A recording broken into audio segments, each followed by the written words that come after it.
The week Steve Earle got out of jail, he came and played my writer's night. Why your writer's night? Why not somewhere else? Because I worked with Custer and Logan, which was a great duo, and they were both in his band. So they were coming to play my writer's night, and they invited him. Brandi Carlile. I ran the writer's night in London. Ed Sheeran played my writer's night a couple times. I was very, very picky. I used to have a saying that I would tell people, because I wanted the night to have an audience and not matter who was playing. So I said, if I book somebody who sucks, I'll buy you a beer. To the whole audience. So every week people would come just to see who was playing and not because of who was playing. You were so humble. So it's interesting to hear that you were very picky, but that really was the smart way to go. There were so many people to pick from. But If it was just an open mic that wasn't curated, especially in Nashville, you end up having people who are, you just can't listen to. No offense. I mean, I think everybody has to go, and there are open mics for those people. But this was something you had to be invited to play at. Came to Nashville for music. I graduated from Vanderbilt. I started running writers' nights, and I loved Nashville.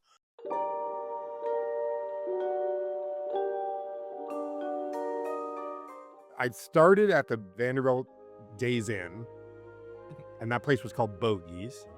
Then I moved it to Wolfie's, which was downtown. And then I did it at Graham Central Station, Ireland's. It moved around. But most of the time, I'd say for a good 5 or 6 years, it was Wolfie's. did I ever go to that writer's night? You did play it a couple times, yeah. I ran 12th and Porter's open mic for a little while too, when Dan Tashian wasn't doing it. Daniel ran it most of the time, but he would take like 6-month breaks and not run it. He would get sick of it. And whenever he did that, I hosted it.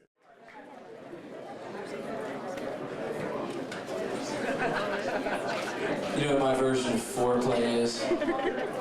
Brace yourself, darling. All right. This is Edwina Hayes. Put your hands together.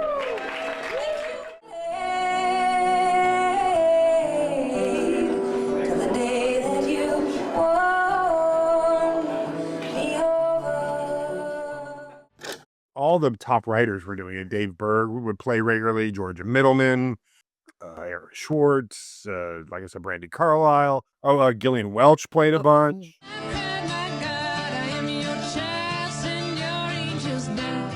Fred Wilhelm. Eric Halbig was my guitar player. Run away from my reflection, smoking mirrors in both directions. Tell me about the awards from the scene. Towards the end of me being there, I won Best Local Songwriter 2 years in a row. My writer's night was winning Best Local Writer's Night, and my band was winning Best Local Band. And they've all gone on to play with all the country stars. Halbig, Jimmy Roller, Rick Altizer, who was my producer, became big in, he did like the Kids Bop records. You got Best Songwriter. What did you get that for? It was very funny because I wasn't writing hit songs for anybody. I was putting out my own album. And by then, Radio Lightning was playing. I had a song called Adventures of a Plastic Bag that was one of the top 50 songs that year at Radio Lightning. And because my writer's night had so many writers that heard my stuff a lot, I think I was getting votes from them.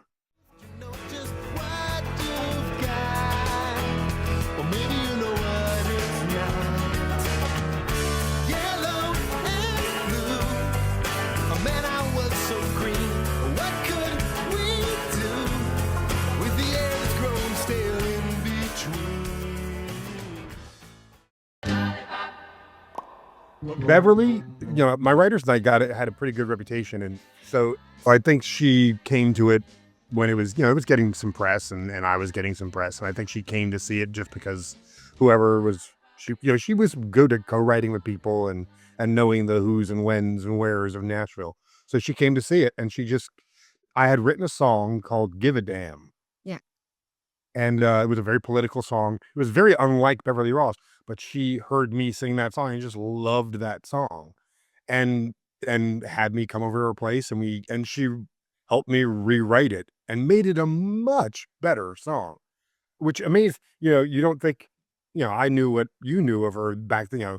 Lollipop is not exactly a magnum opus, But she was a brilliant songwriter, and she took a song that I had written that was kind of mediocre and made it something that I ended up putting on an album.